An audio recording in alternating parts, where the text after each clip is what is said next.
Olá, meu nome é Marcos Brito, esse é o canal Parlatório do Fim e Eventos Finais. Hoje para o estudo de mais uma Paraxá. Paraxá que é uma porção da Torá. Torá que são os 5 primeiros livros da Bíblia, ou os livros de Moisés, que vai de Gênesis a Deuteronômio. Essa porção é um conjunto de versículos que nós estudamos a cada sábado com uma temática. Hoje são 18 de fevereiro de 2023, 27 de Shvat 5783 do calendário judaico. A Paraxá se encontra em Êxodo, capítulo 21, verso 1, até o capítulo 24, verso 18. Vamos a Paraxá. Vamos comigo pelas páginas da Bíblia. Vamos lá.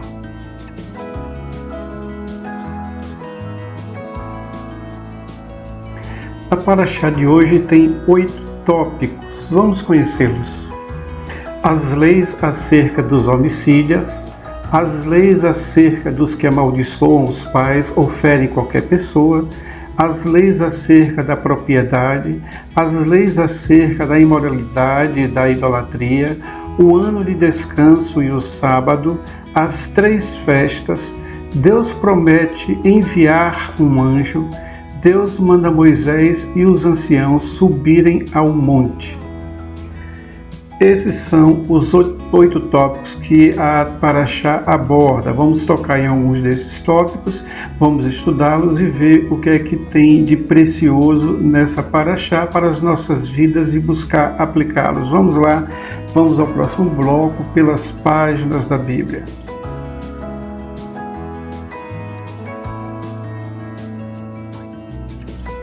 Olá, voltamos. A Paraxá Mishpatim, ela trata das leis civil ou da forma que o povo vai se organizar. Lembre-se bem que o povo acaba de sair do Egito como escravo, não tinha nenhum tipo de regra, a não ser servir a Faraó, que era um deus do Egito, ou conhecido, tido como, e atravessam o Mar Vermelho e vão pelo deserto caminhando para ir chegar até o Monte Sinai, onde lá irá receber ou receberam as leis do Senhor, os 10 mandamentos.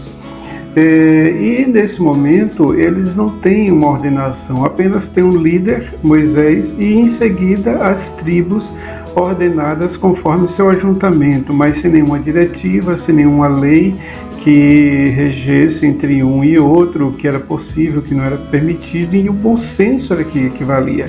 E quando se equivale o bom senso, esse bom senso hoje se tornou algo relativo. É dito inclusive que a minha verdade é minha verdade, a sua verdade é a sua verdade, como se tivesse verdades paralelas. E nesse momento o povo necessita que leis fossem implementadas, regras fossem implantadas para que eles conseguissem não só o relacionamento horizontal, ou seja, entre um ser humano e outro, entre uma pessoa e seu próximo, mas como o relacionamento vertical, ou seja, entre o povo e Deus. E é por isso que nesse momento a Paraxá entra nesse ponto, porque eles estão no Monte Sinai, no pé do Monte Sinai, esperando então as Paraxás, esperando então as ordenanças, esperando as leis. Vamos apenas voltar um pouquinho e ver como foi isso. O povo queria ouvir a Deus ali no pé do Monte Sinai. Deus então orienta Moisés que o povo se purificasse por 3 dias e depois então desses 3 dias eles não tivessem relações com as suas esposas e fossem purificados e com a mente pura e um coração puro ao pé do monte, para que eles pudessem ouvir a voz do Senhor. Moisés então junta o povo ao pé do monte e fala com o Senhor, e o Senhor começa a falar. Só que o Senhor falava em forma de buzina, porque quando o Senhor desce sobre o monte, nós vimos isso até no vídeo anterior sobre o Monte Sinai, que fica na Arábia Saudita, onde o topo do monte estava queimado. Isso quer dizer que quando o Senhor descia sobre o monte, havia fogo, o monte fumegava, sacudia como um terremoto e buzinas bem altas eram tocadas como a voz do Senhor. O povo não aguentou ouvir sua voz e correram. E disseram a Moisés: vai, Moisés, ouça você o Senhor e nós ouviremos de ti. O que não aconteceu, porque Moisés ouviu do Senhor, mas quando Moisés falava do Senhor para eles não acreditavam em Moisés, e passou todo o deserto, os 40 anos de deserto, duvidando do poder de Deus através da vida de Moisés, apesar de terem visto tanta coisa. Nesse momento eles estão ao pé do monte, recebem as leis do Senhor, as tábuas da lei, e na verdade foram 2 tábuas da lei, porque a primeira, Moisés sobe, fica 40 dias no monte. Eles acreditam que Moisés então havia morrido, porque de longe eles só viam o monte fumegar e raios e o monte balançar, então eles acreditavam que Moisés estava já morto, e eles fazem um bezerro de ouro para poder tirá-los ali do pé do monte, tirá-los ali do deserto para levá-los a uma terra melhor, algum local, porque eles acreditavam que Moisés estava morto. E Moisés disse que voltaria, né? E isso, quando Moisés volta, encontram eles dançando ao redor desse bezerro de ouro. E Moisés, irado, joga as pedras no chão e essas pedras quebram e destrói o bezerro de ouro, pega as cinzas e os pedaços do bezerro de ouro ralam, e esse pó joga dentro da água para eles beberem o seu próprio ídolo, para eles ingerirem o seu próprio ídolo. E ali é o primeiro grupo de morte, porque Moisés, orientado por Deus, diz ao povo que quem quiser vir com ele, servir ao Deus verdadeiro, ao Deus de Abraão, de Isaac e de Jacó, que ficasse do lado dele, e aqueles que não quisessem seguir um outro grupo, um outro caminho, ficasse do outro lado. E nesse momento entra em conflito, e todas as pessoas que não quiseram seguir a Deus morreram nessa batalha, ficando apenas aqueles que quiseram seguir a Deus. E nesse momento Moisés então retorna ao monte para buscar as tábuas da lei, umas novas tábuas, e desce com essas tábuas da lei, que são os 10 mandamentos. E nesses 10 mandamentos existem 2 grupos de lei. Um grupo de lei vertical, que é entre Deus e os homens e Deus, e outro grupo horizontal, que é entre o homem e seu próximo, ou seja, como devemos se comportar, como devemos agir, o que é permitido fazer, o que não é permitido fazer, e várias outras coisas, né? Como não era permitido matar, como não era permitido desobedecer ou afrontar pai e mãe, e não é permitido mentir. Isso tudo vem nas tábuas da lei, nos 10 mandamentos, né?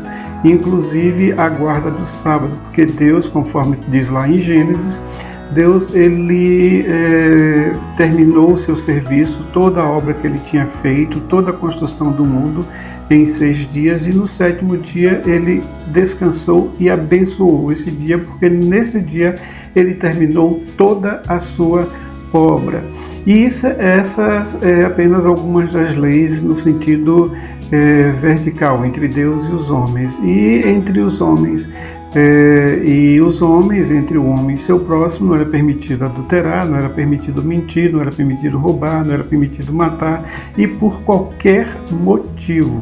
Então você vê uma nação se montando, se construindo, se modelando naquele momento, ali naquele lugar, depois de ter passado 400 anos no Egito como escravo. A nação então começa a tomar corpo naquele momento que eles recebem a Torá, que eles recebem os 10 mandamentos, que eles recebem o Pentateuco, que vai de Gênesis a Deuteronômio, é que eles então começam a se organizar como pessoa, como grupo, como sociedade, como grupos sociais, como nação. São 12 tribos, cada uma dessas tribos com seus costumes, e seus costumes sendo respeitados. Aí é como se tivéssemos aqui no Brasil, onde o costume do Nordeste é um, o costume do Sul é outro, do Sudeste é outro, do Centro-Oeste é outro, o jeito de falar, e todas essas coisas são observadas nessas leis, fazendo com que o homem eles observassem e respeitassem a lei de de uma outra tribo. E isso tudo foi feito nesse momento ali ao pé do monte. Vamos ao próximo bloco.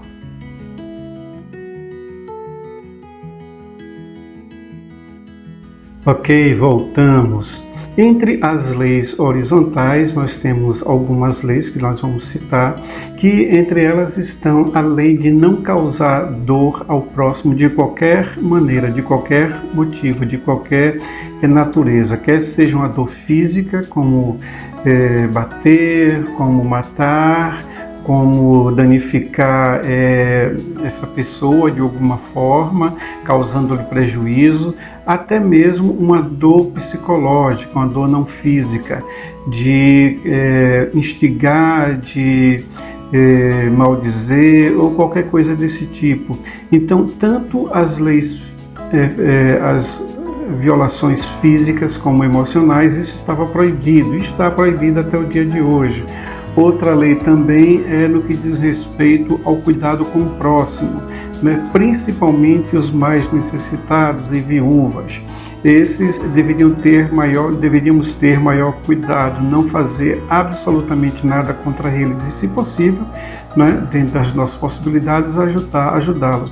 E no caso de um pobre necessitado que precise de um empréstimo para custear alguma coisa, para pagar alguma conta, para fazer alguma coisa, é proibido emprestar a uma pessoa necessitada, a um pobre, e cobrar juros desse valor que é emprestado. Claro que se a gente for fazer isso hoje, o que vai aparecer de pessoas não pobres, parecendo pobre para receber sem juros, é muito grande, mas isso tudo existia critérios, porque existem duas leis, a lei escrita, né, o Pentateuco, a Torá, onde nós temos ali 613 leis, né, de relação entre Deus e o homem, e o homem e o homem, né, a lei vertical e as leis horizontais, são 613, mas também temos a lei oral. A lei oral são coisas que Deus falou com Moisés a respeito da lei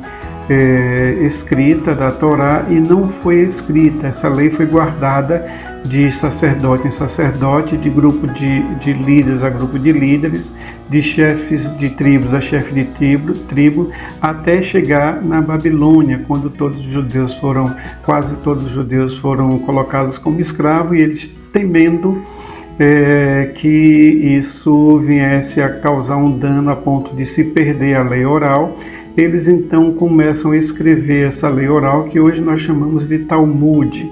Então, o Talmud é a lei oral que está conectada com a lei escrita. Por quê?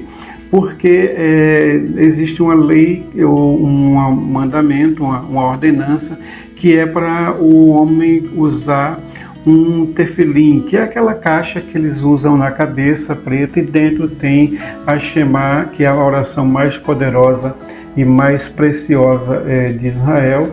Você vai encontrar essa oração em Deuteronômio capítulo 6, onde ele diz: Shema Israel, Adonai Elohim, Adonai Echad, Baruch Shekevo, Malhuto, Leolam Vaed Adonai, onde ele estabelece principalmente que ouve, ó Israel, o Senhor nosso Deus é único.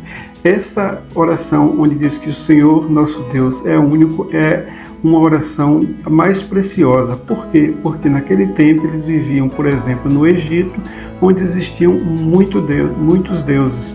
E ali eles mudam de um regime politeísta para um regime monoteísta, ou seja, muda de um regime onde há vários deuses para um regime onde há um único Deus, que vem a ser o Deus de Abraão, de Isaac e de Jacó. E agora Moisés começa a transmitir o conhecimento desse Deus de Abraão, de Isaac e de Jacó para toda uma nação. Então tem aquela caixinha de tefilim que é colocada na cabeça, e outra que é colocada no braço esquerdo, e uma corda, uma fita de couro é enrolada até o dedo anular.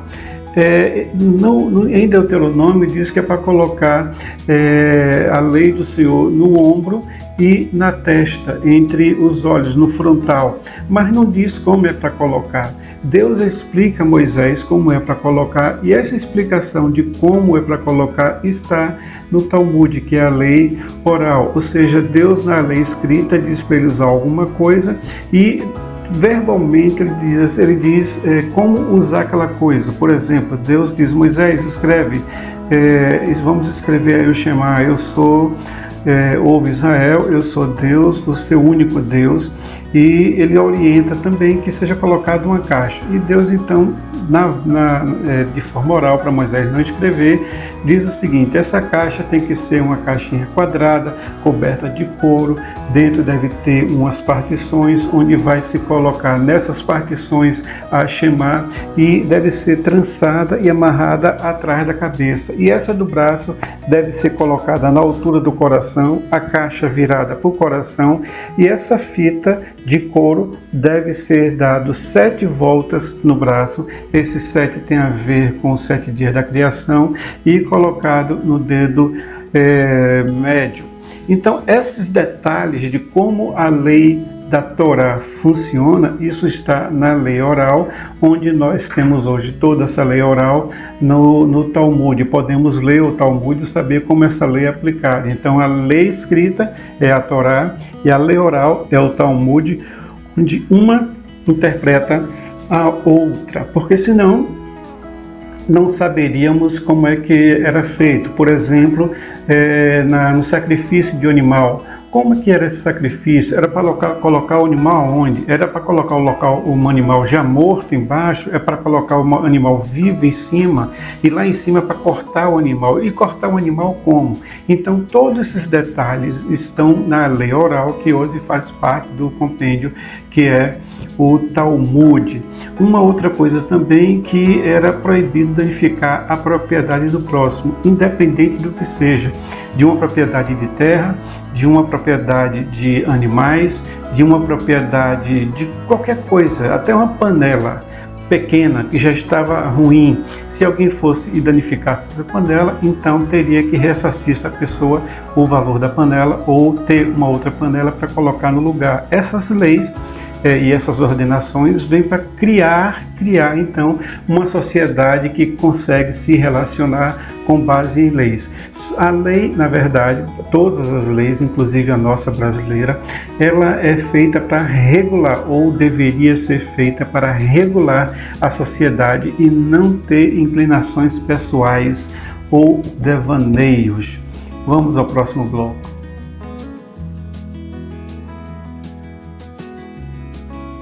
Voltamos. A Paraxá, ela continua com as 3 festas, ou as 3 principais festas que o povo judeu, que o povo de Israel, na verdade, que são as 12 tribos, deve celebrar lá em Israel. E para que isso acontecesse, a promessa de Deus teria que se cumprir, ou seja, até o ano 70, onde houve a diáspora, onde houve a destruição do templo, a destruição de Jerusalém, onde todos os judeus e israelitas tiveram que fugir de Israel, ficando ali uma porção muito pequenina, mas foram para todos vários países do mundo, Estados Unidos, Brasil, Espanha, Portugal, Inglaterra e vários outros países, onde os judeus chegaram e prosperaram pelo seu trabalho, mas isso se chama diáspora, porque eles foram expulsos da sua terra. Isso é uma coisa muito dolorosa. Se nós pensarmos na possibilidade de chegar a um país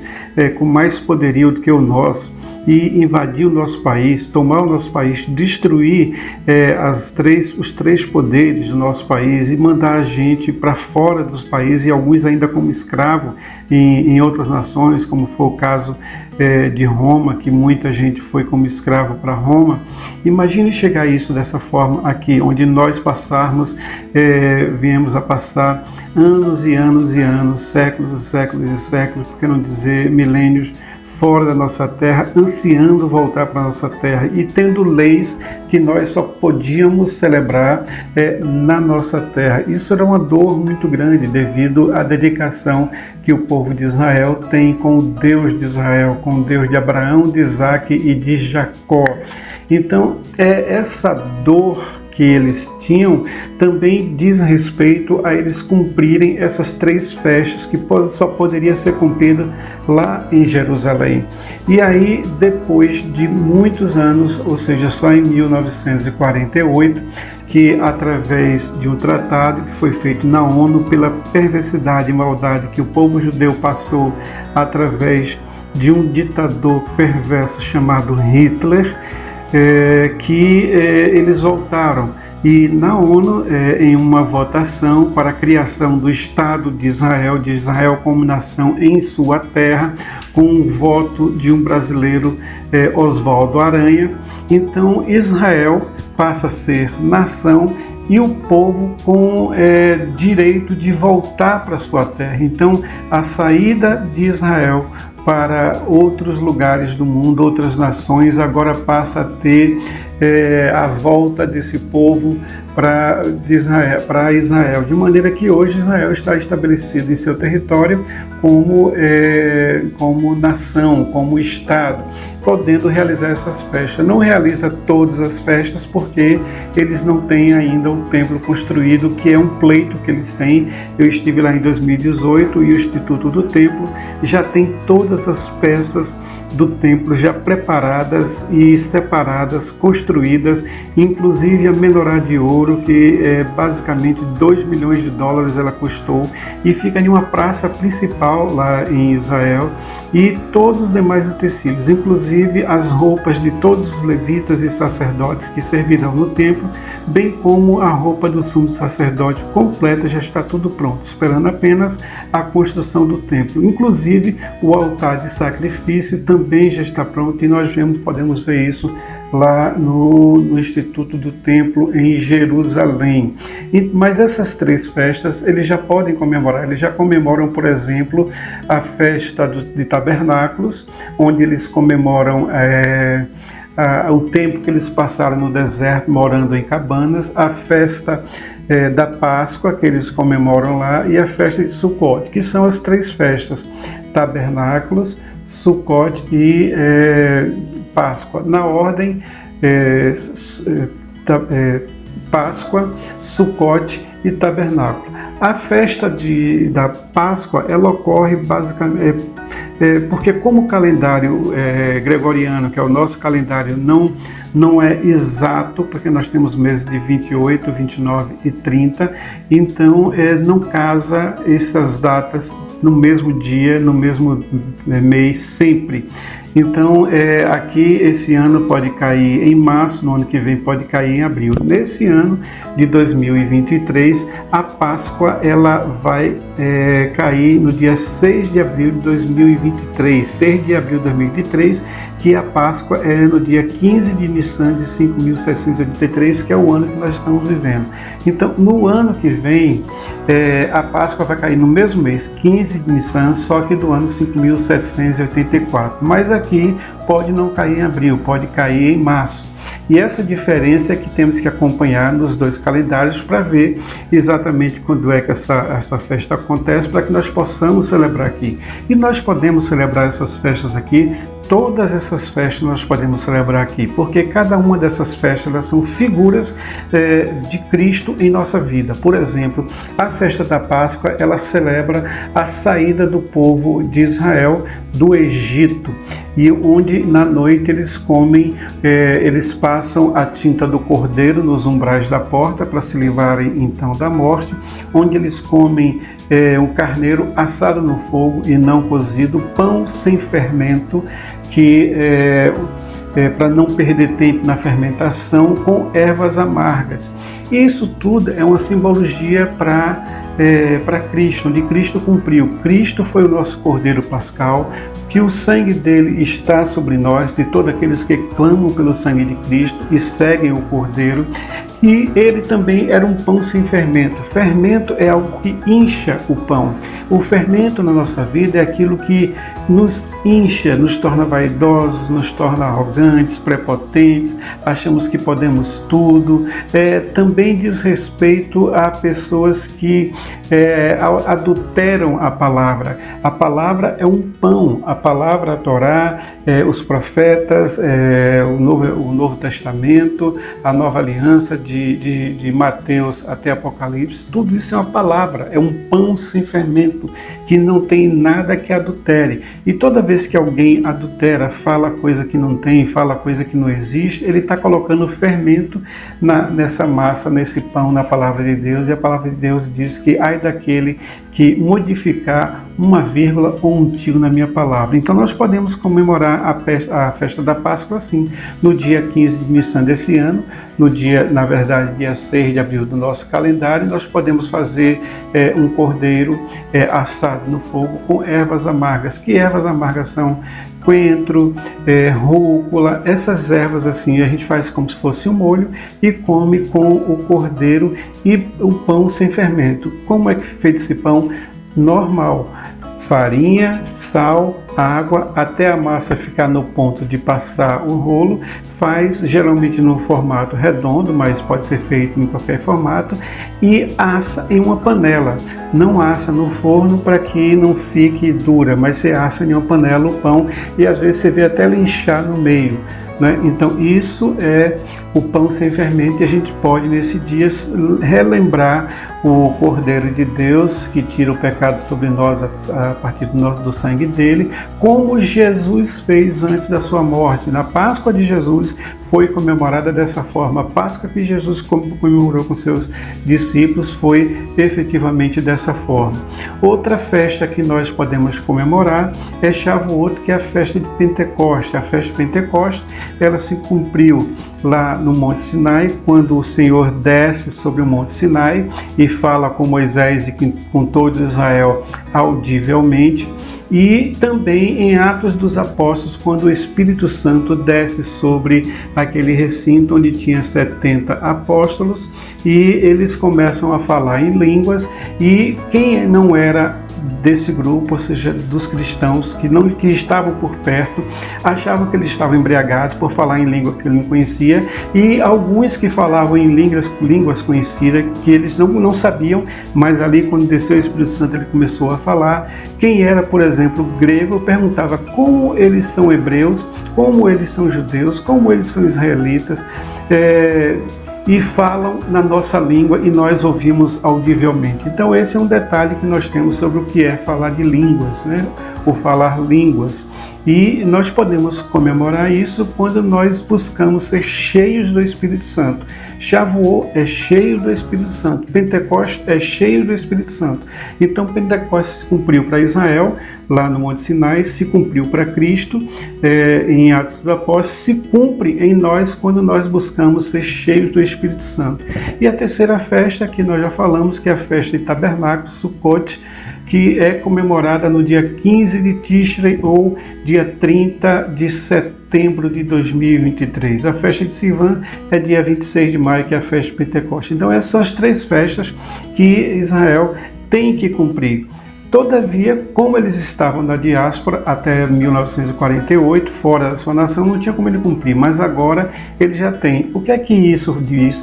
Isso nos diz que uma promessa de Deus foi cumprida. E que promessa de Deus foi cumprida? Foi a que Deus levaria o seu povo à sua terra, a terra que ele deu a Abraão, Isaac e Jacó, que é a terra de Israel. Só lá eles poderiam cumprir. Então o que aconteceu em 1948 foi o cumprimento dessa profecia lá de trás, de 4.000 anos atrás, que foi dada a Abraão, Isaac e Jacó, da terra prometida. E quem levou o povo a herdar a terra prometida não foi Moisés, que Moisés ficou antes de entrar na terra prometida. Ele foi chamado por Deus no Monte Nebo e lá ele morreu, onde inclusive Satanás e Miguel disputaram o corpo de Moisés, porque o corpo teria que ser enterrado ali, e o corpo de Moisés até hoje não foi achado.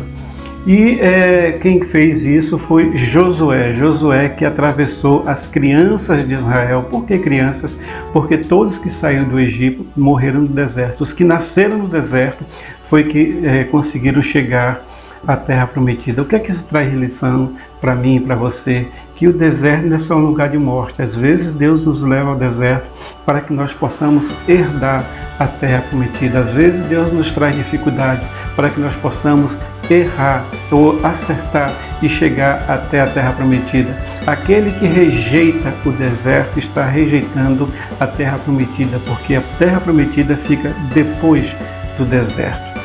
Essa então foi a paraxá de hoje e eu espero que vocês tenham gostado. Deus abençoe grandemente. Até a próxima semana.